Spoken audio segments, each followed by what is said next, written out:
Are you just riding on your parents' success at work and being lazy now? And you don't even have kids.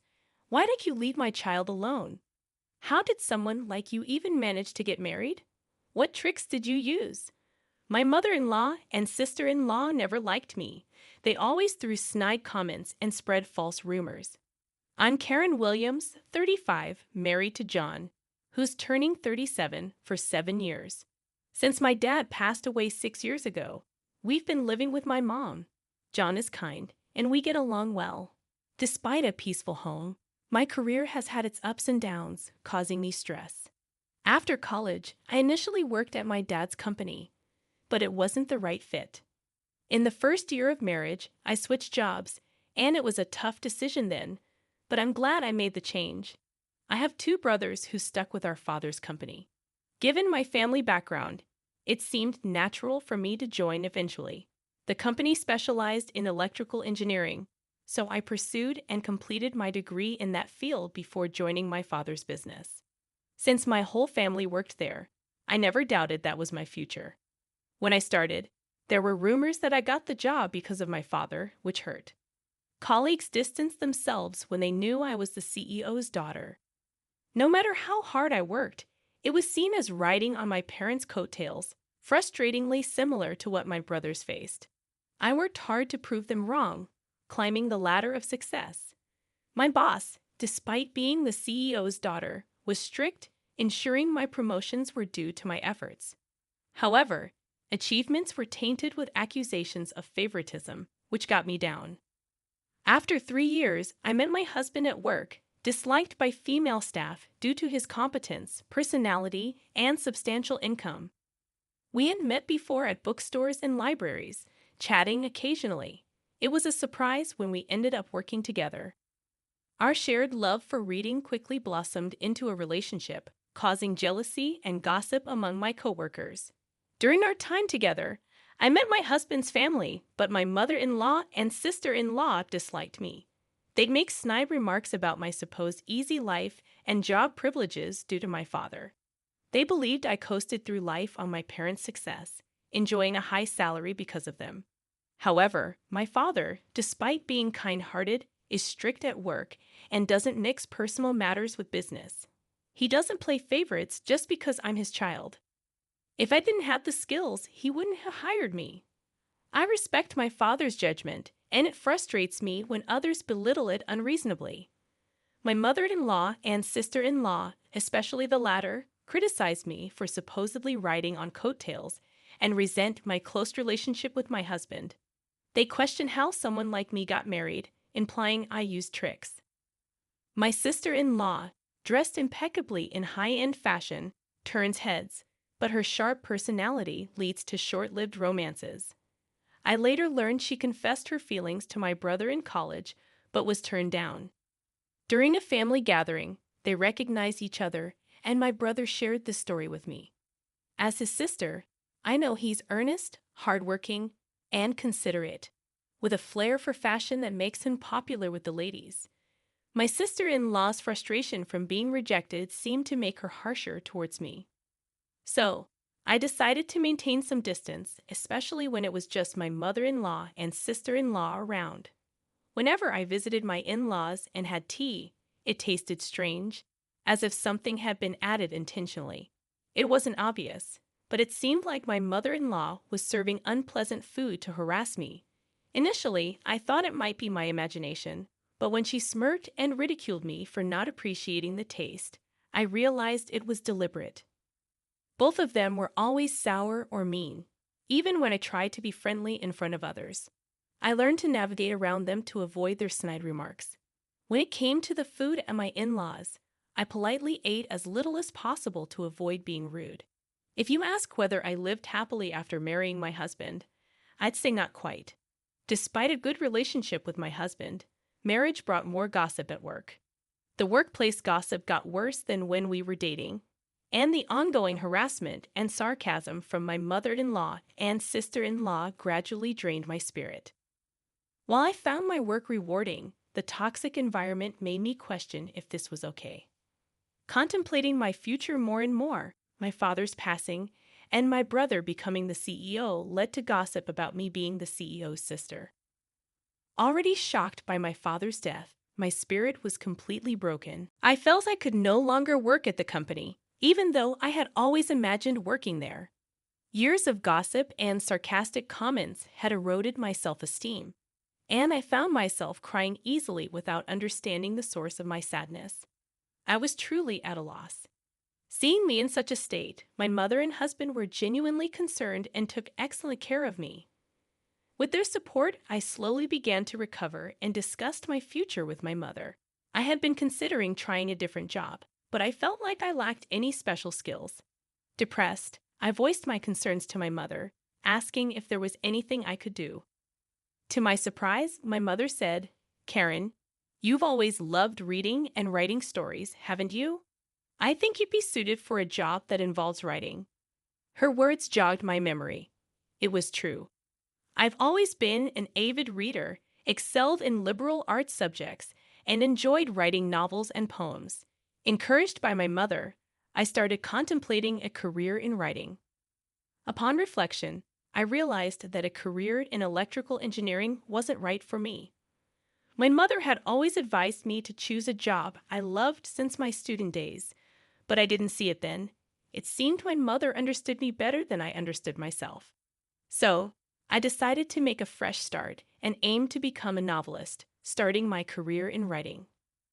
Being a beginner was tough, and I was using up my savings every day. I faced my computer continuously, writing. Initially fueled by the desire to prove others wrong, I now worked hard for myself, finding it more enjoyable despite the challenges.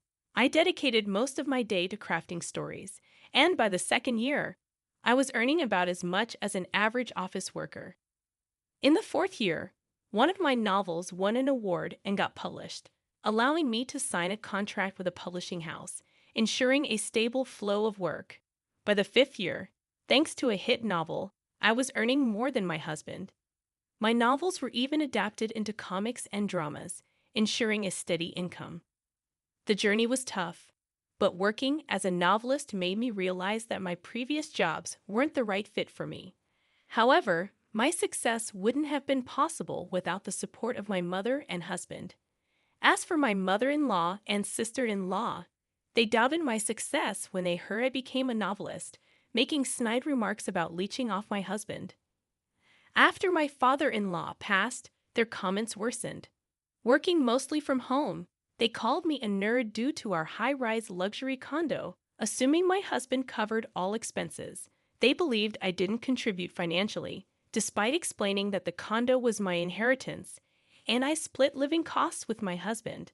They continued their comments behind his back, adding stress to the situation. They'd also made rude remarks about me not having children, which started at 30 and has become increasingly tiresome as I approached 35 without any expectations. I faced discomfort from two individuals despite repeatedly explaining work matters to them. Seeking advice from my mother and husband, I decided to address the situation early on, learning from past experiences. Apart from my mother, as the two were part of my husband's family and behaved decently in front of him, I conveyed things to him in the gentlest terms possible. I told him he didn't have to deal with those two, and I would handle meetings or communications with them. Understanding my emotional struggles during the backbiting period, he tried to minimize my interactions with them out of concern. Thanks to his support, the instances of being subjected to their snide remarks lessened, though there were still moments when their malice affected me. Knowing I had allies in my mother and husband helped me quickly bounce back.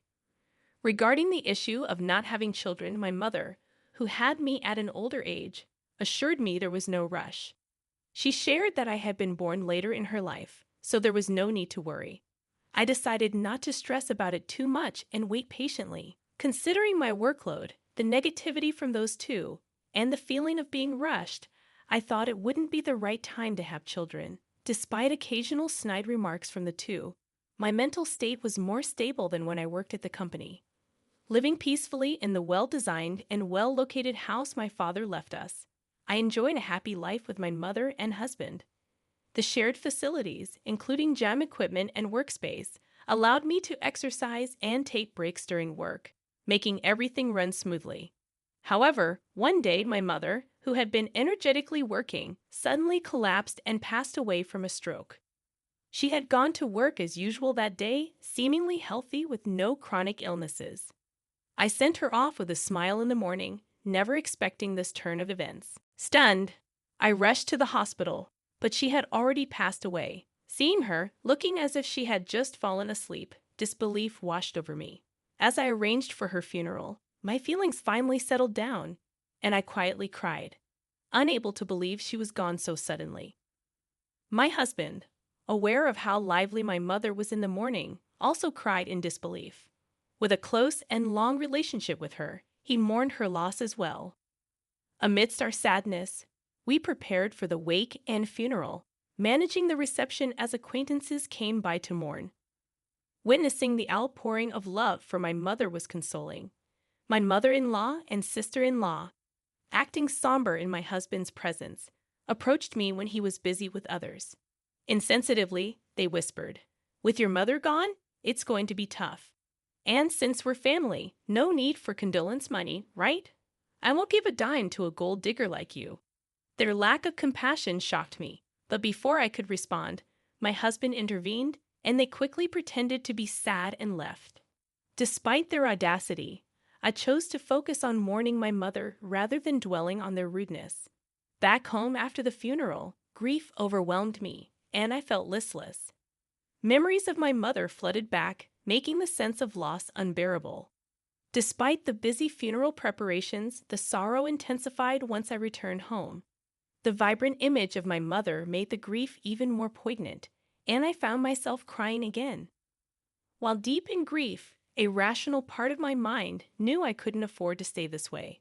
With a deadline looming, I had manuscripts to write, and the understanding of the publishing house had its limits. In honor of my mother's support for my career, I resolved to calm my grief and get back to normal. Amid this resolve, a call from the front desk informed me of my mother-in-law and sister-in-law's unexpected visit. Uncertain of their intentions, I reluctantly decided to meet them, hoping for a distraction. As we went downstairs to greet them, puzzled by their sudden appearance, they announced, "We're going to be living in your house from today, so show us around, please. And since this is our home now, you, a stranger, need to leave right away." Stunned, we couldn't comprehend their words. Instead of discussing the matter elsewhere, they demanded a tour of the house immediately. Perplexed, my husband suggested heading to a nearby store for a discussion. However, they insisted on being shown around the house, causing a commotion that drew the attention of other residents. To avoid causing a scene, my husband persuaded them to go to a nearby diner. Over drinks, we listened to their absurd story, and the sheer ridiculousness of it all made my earlier sorrow momentarily vanish. They believed the high-rise condo belonged to my husband and insisted that, since my mother had passed away, we should all live together. My husband was bewildered by their absurd claims, seemingly growing angry, but he calmly began clearing up their misunderstanding. First off, that condo is Karen's, inherited from her father, not mine. And Karen's not unemployed. She has a job. I explained that I was the owner of the condo, which was part of my father's legacy, and that I was working as a best-selling novelist. However, they wouldn't accept it. A novelist? That's hardly a stable income. There's no need to defend her just because she's your wife, right? Defending her like that? Are you brainwashed or something? You'd better divorce her quickly. I even mentioned my popular works, but they dismissed it as a lie. What kind of upbringing allows someone to speak like that? Didn't your mother teach you anything? You'd be better off not telling such lies. Ridiculed about my mother and my work, I was getting steamed. I had been patient, but it was time to speak up. Just as I was about to open my mouth, my husband, who'd been explaining to the two unlistening people, lost his cool and burst out in anger. "Enough already. Stop talking nonsense. Don't you ever mock Karen." The two were taken aback by my husband's rare show of fury. "We've explained it time and again. How many times do I need to say it for you to get it? Karen isn't half-heartedly pursuing her writing career. With my husband's outburst, it seemed they finally began to realize that everything we had been explaining was the truth, and confusion set in. Okay, I get it. We're sorry. Let's live together then. I'd already told my friends I'm moving into the high-rise condo. It's going to be embarrassing if I don't, so let us move in. Still, without sincere regret or a sorry attitude about wanting to live with us. Their approach didn't change. My husband, growing even angrier, declared, "There's no way we're living with you two. Just go back home." His rejection of them was even stronger. Panicked by his words, they began pleading with my husband to let them stay. "We're in a bind here. We've already sold our family home and have nowhere to live." "What? What do you mean?" It turned out they had sold their house without telling us, assuming they could move into ours. They were already arranging to move and hadn't even looked for another place, starting to make wild claims out of desperation. "So it's okay for you if your family left high and dry. Just let us stay with you." I quit my job thinking I was going to live in the condo. Their faces turned pale as they desperately implored my husband to let them stay in our house. My sister-in-law quit her job, it seems, and after constantly mocking me for being a nerd. It's pretty clear she was fully intent on leeching off my husband herself. And it's just plain rude, family or not, to show up unannounced like that. From the barrage of complaints to my husband, it was obvious they'd pegged me as the villain, imagining themselves as the hero saving my husband from me. That's why they thought it'd be a great idea to show up out of the blue, convinced my husband to kick me out, and then move in together, thinking he'd be thrilled about it. "We'll take care of everything at home, so it's all good, right? We'd like to get a little something for doing the chores if that's okay." They claimed they'd do the housework, but also had the nerve to ask for an allowance. I was utterly taken aback by their shameless attitude. I was angry at them, sure, but more than that, I began to think getting mad at them was just a waste of energy. My husband started getting even angrier with their audacious behavior. "If you're going to sell the family home, why wouldn't you say a word to me about it? It's your doing, so if there's no house, that's not my problem." He flat out refused. When they realized that they couldn't persuade him, they had the gall to ask me to do it. "Hey, Karen, could you please talk John into letting us stay? We won't tell you to leave, and it's fine if you live with us. If things stay as they are, we're out of options. Please convince him." After all the ridicule toward me, what arrogance they had.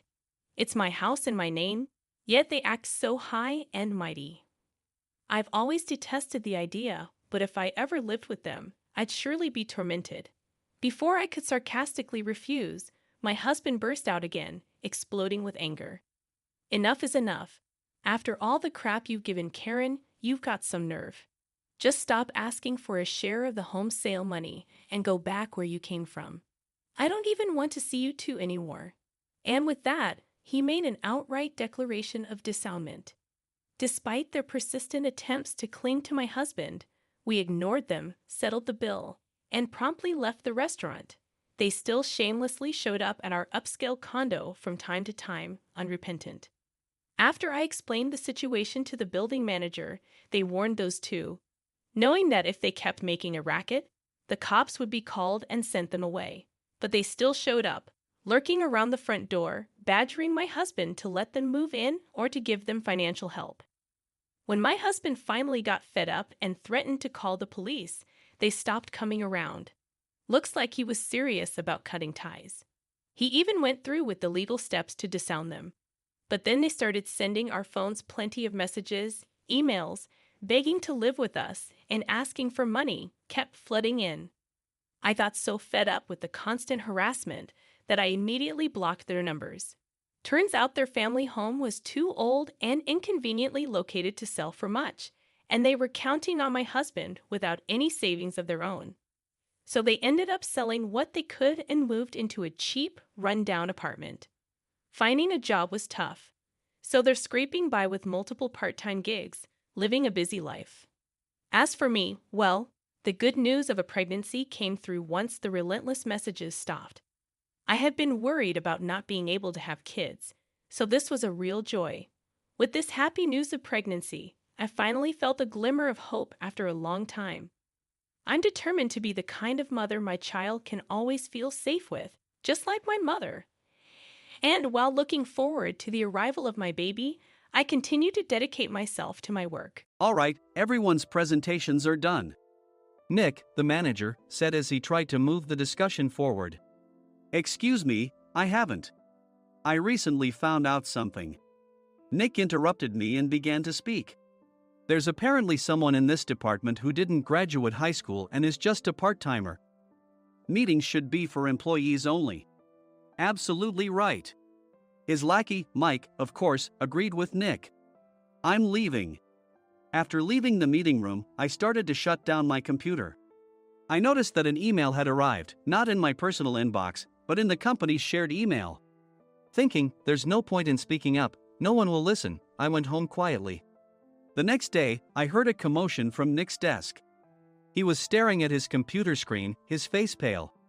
Nick! Is something wrong? Mike looked at the screen with him. And he turned even paler than Nick. Why is he so angry? Knowing the reason for Mike's distress, I thought to myself, serves them right. My name is Adam. My mother passed away when I was in the 9th grade, and I was raised by my father. Well, you could hardly call it being raised. After my mother passed, my father changed. He drowned his sorrows in alcohol, and though he still went to work, he squandered our living expenses on horse racing. Because of that, I had to start working part-time as soon as I entered high school. Every month, I went to the convenience store with bills in hand that couldn't be auto-deducted from my father's account. Even though I endured it because I didn't want to be alone, I reached my limit in my 2nd year of high school and dropped out. I found a live-in job at a distant inn. Thank you for everything.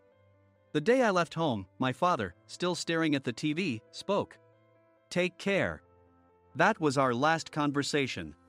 Back then, 18 wasn't the age of majority, so I needed my father's permission to work, and I couldn't hide my place of employment.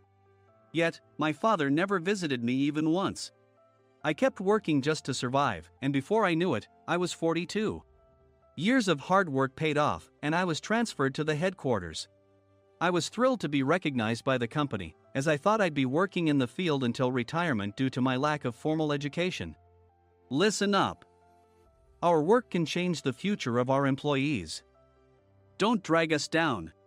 On my first day after the transfer, Nick, dressed in an expensive suit, spoke sternly. There was a reason for this.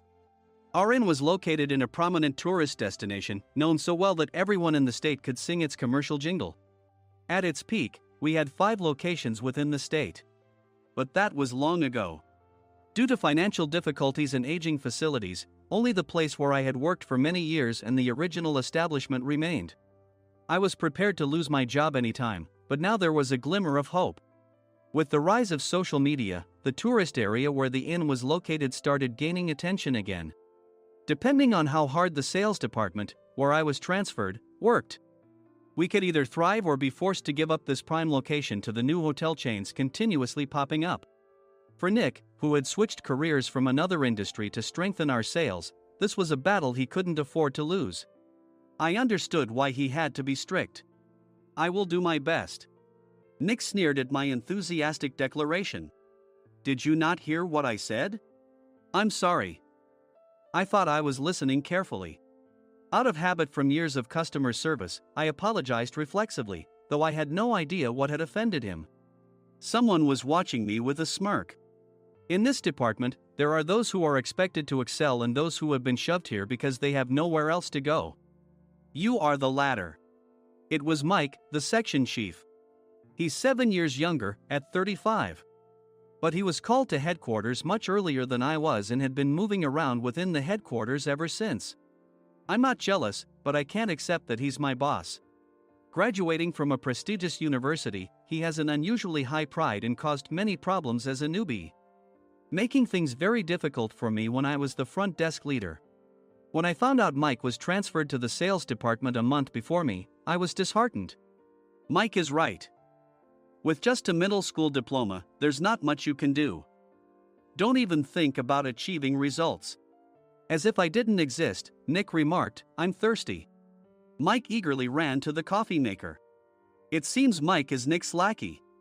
I regretted being happy about my transfer to headquarters, wishing I had stayed on site forever. Send a direct mail to every company on this list by the end of the day. Nick only assigned me tasks that even a new graduate could handle. What? There are over 1,000 companies. You want me to send to all of them by today? Yes, if you and your fellow misfits split the work, even those with nowhere else to go should finish by today. I glanced at the employees typing away expressionlessly. They were worn out from customer service, only thinking about leaving on time, or were women reassigned after having children. With zero motivation for work. Even Sam, a new graduate from the same university as Mike, who was supposed to be among the expected achievers, had no enthusiasm for the job. Having joined the company wanting to do customer service. I don't care what they say, I plan to quit anytime, he said. Only Nick and Mike were highly motivated, making all the decisions between the two of them. I originally only wanted to work at the inn to survive and had no particular attachment to this job. I swallowed my words, thinking I had no right to reprimand them. About a month after the transfer, Nick told us with a frustrated look. To commemorate the 50th anniversary, we've decided to create a plan exclusive for one group per day. Originally, Mike and I were supposed to come up with it, but our president, Mr. Thompson, insists on hearing everyone's opinions. So, you all get a chance. As Nick explained, Mike began handing out prints. Make sure not to embarrass Nick. If your ideas are half-baked, you'll have to redo them. It seemed that they had printed his handwritten notes by Mr. Thompson, which included several questions and a section for free responses. It made sense why Nick had to seek our input, given that all responses had to be submitted to Mr. Thompson. We were given a week to think about it, and a meeting was scheduled to compile our ideas. My plan is to let guests enjoy both the old and modern America. Nick began the presentations. Guests would watch a master confectioner at a nearby traditional sweet shop make sweets in front of them. The welcome drink would be premium tea in a bottle. Nick's plan was certainly attractive. After his presentation, Nick called on us to present in the order we were seated. Just as I stood up for my turn. All right, everyone's presentations are done. Excuse me, I haven't. I recently found out something. Nick interrupted me. There's someone in this department who didn't graduate high school and is just a part-timer. He was likely talking about me. I joined the company as a part-timer and was made a full-time employee when I turned 20. That was 20 years ago, so Nick and Mike probably had no chance to know until recently. Meetings should be for employees only. Absolutely right. After that, Nick kept creating opportunities to solicit everyone's opinions, purposefully excluding me from speaking. The meeting unexpectedly heated up and went past the scheduled end time. A few people asked to leave, and the discussion continued with the remaining few. Still here? Normally, you'd leave in that situation. Though I had no attachment to the job initially, hearing kind words from customers made me want to make them happier. For someone like me, with nowhere to go, the inn was my home and customer service was my life. I felt pathetic about my current self. I'm leaving. I left the conference room and started shutting down my computer. I noticed an email had arrived, not in my personal inbox, but in the company's shared email. Thinking no one would listen to what I had to say anyway, I quietly went home. The next day, while preparing the DM as instructed, I heard a commotion from Nick's desk. In his haste to stand up, he hit his knee on the desk. He stared at his computer screen, his face pale. Nick! What's wrong? Mike, thinking he should be the first to rush over, approached Nick while still wearing his coat. He peered at the screen with Nick. And he turned even paler than Nick. Why is he so angry? Who is responsible for this company? Nick, more irritated than ever, asked, and Mike answered without checking. Probably Sam. Sam wasn't there because he was attending a morning training session for new hires. Nick gave up on getting angry and returned his gaze to the screen. They were looking at an email that arrived right after the end of the working day yesterday. Apparently, no one, including me, had checked it before leaving. The email was from a large company that used us for their annual employee trips. The president and executives of that company also frequently used our services personally. President of the company, Mr. Mason himself had declared that neither he nor his company would ever use our services again. Well, some companies cancel their employee trips or stop using our services due to financial struggles. Let's just move on. Mike kept wiping the sweat from his forehead with a handkerchief. Knowing why Mike was so agitated, I quietly watched their interaction. Do you know how much revenue we get from that company? We can find other guests to fill the rooms, but we'll lose the banquet costs, gift shop revenue, rental car fees, and more. Moreover, the gifts were supposed to be prepared by the traditional confectionery shop involved in Nick's proposed plan. If it's known that we incurred such a huge loss at this critical time, Nick's position in the company would be jeopardized. Nick took a deep breath, seemingly trying to calm himself. All right, Mike. Go to New York right now and apologize to Mr. Mason. What? You're coming with me, right? I have urgent work to do. I trust you, which is why I'm entrusting this to you. Please. Mike, believing Nick's sincerity, agreed with a determined look on his face, saying, yes. That's Nick for you. Even if Mike went to apologize, Nick would shift all the blame onto him if the client didn't change their mind. Well, it was Mike's fault to begin with, so it served him right. About 3 hours later, Sam answered a call from somewhere and repeatedly apologized, saying, I'm very sorry. Everyone watched to see what was happening. After ending the call, he informed Nick with a weary tone. When Mike arrived at the client's company, he only made things worse, further infuriating Mr. Mason. He was demanding, get his boss here immediately. It was no wonder Sam was exhausted, dealing with such a call right after returning from training. What is that idiot doing? All right, Adam, you're coming with me. If sacrificing Mike didn't work, then I must be next.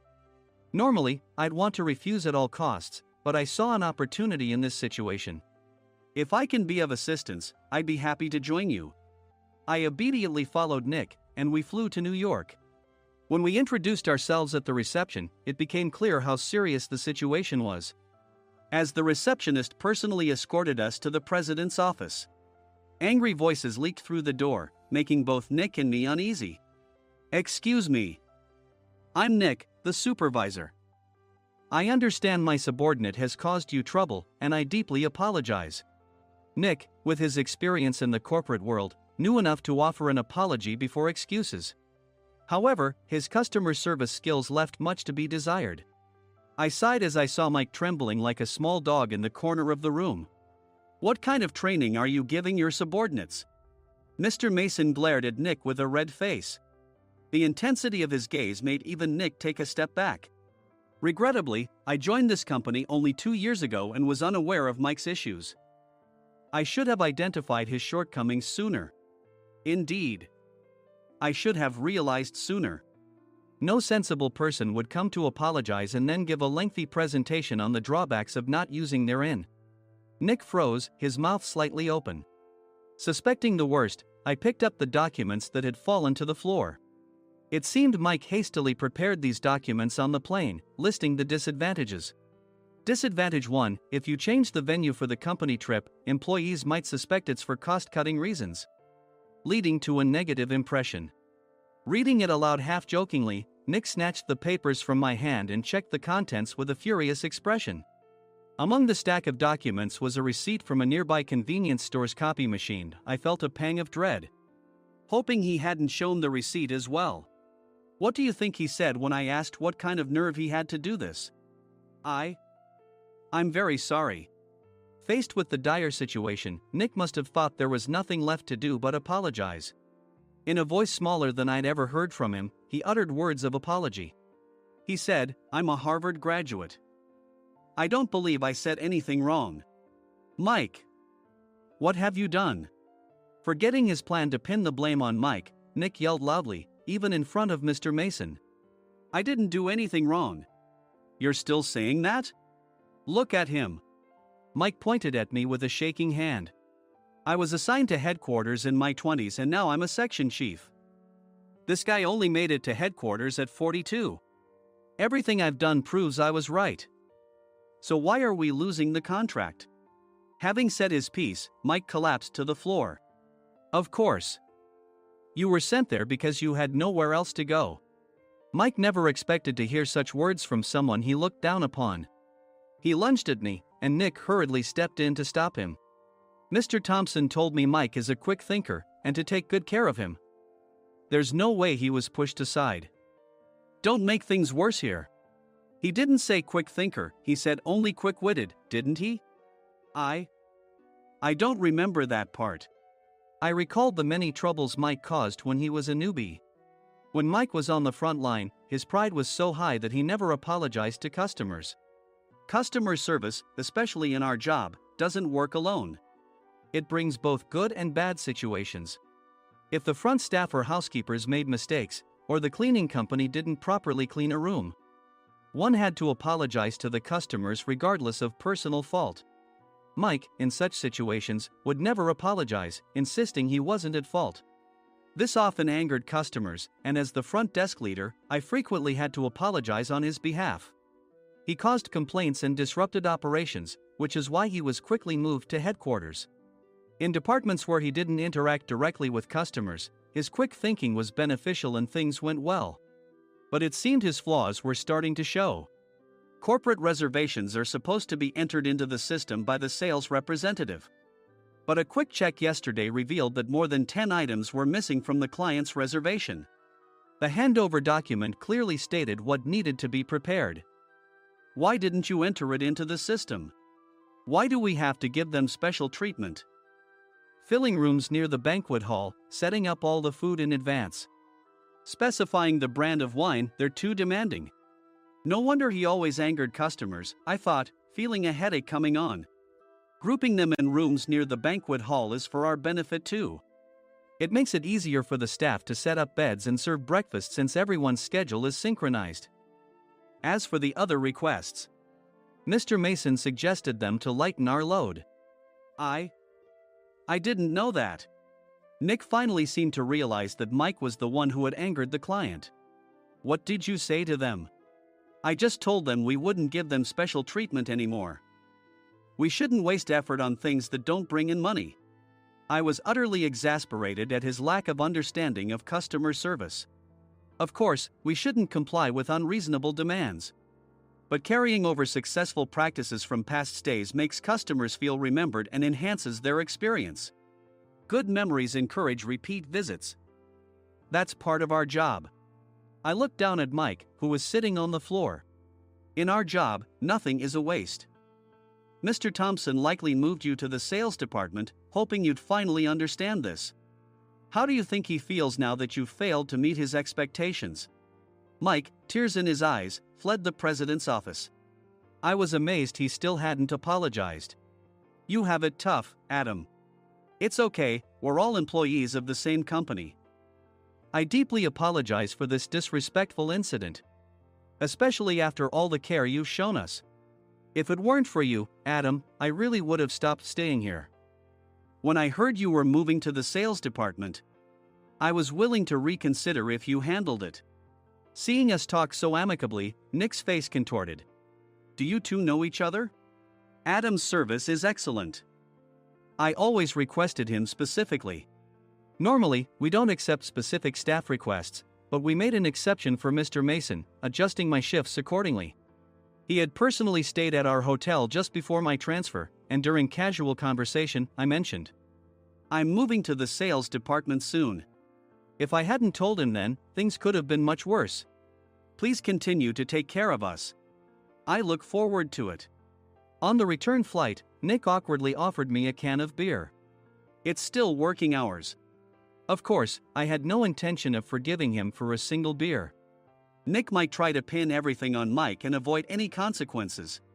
While pondering this, a startling fact came to light. Nick, the tea bottles for the plan have arrived. I handed Nick a bottle labeled with our inn's name. They look good. What are you talking about? These are plastic bottles. I had assumed we would use the trendy, high-end bottling tea. But what arrived were ordinary plastic bottles of tea with customized labels. The only unique aspect was the label, which had the inn's name, making it look customized. Upon further investigation, I discovered that a substantial amount of money was set to be paid to the tea company. It was priced like bottling tea. Does this plastic bottle really cost $100 each? The tea inside is specially blended for us. The extra cost is for that. Wouldn't it be better to use another tea company? Or is there a specific reason we must use this one? As Nick continued to make excuses, I showed him a printed email. I informed the tea company's president, Mr. Mitchell, that we discovered irregular payments and he confessed. He said you two were high school classmates and planned to split the extra money. That idiot. Why did he confess? That's not important. You should worry about yourself, this could turn into a police matter. Opening the bottle cap, I suggested. How about calming down with this tea? It supposedly has a relaxing effect. Nick drank the tea frantically. In the following days, decisions were made about their fates. Mike was reassigned to the General Affairs Department, with no chance of transfer or promotion, as per Mr. Thompson's orders. As for Nick, since the payment to the tea company hadn't yet been made, he narrowly avoided legal trouble. Instead, he was encouraged to leave the company, and to avoid further complications, Nick submitted his resignation. Rumor has it that connections between HR departments have made it difficult for him to find new employment. Even though it was good to have those two gone, something unexpected happened in the sales department. Everyone became motivated and united in refining the 50th anniversary plan. In the end, my plan was adopted. We collaborated with the Tourist Information Center to provide personalized guides. The plan, tailored to the number of guests, was truly special for the 50th anniversary. Hey, is Adam's family coming to stay? I immediately booked that special plan for my family. Sam noticed it on the reservation list and quickly picked up on it. Yes, I'm inviting my father. That's great. I might invite my parents too. I lacked the courage to face my father just as Adam.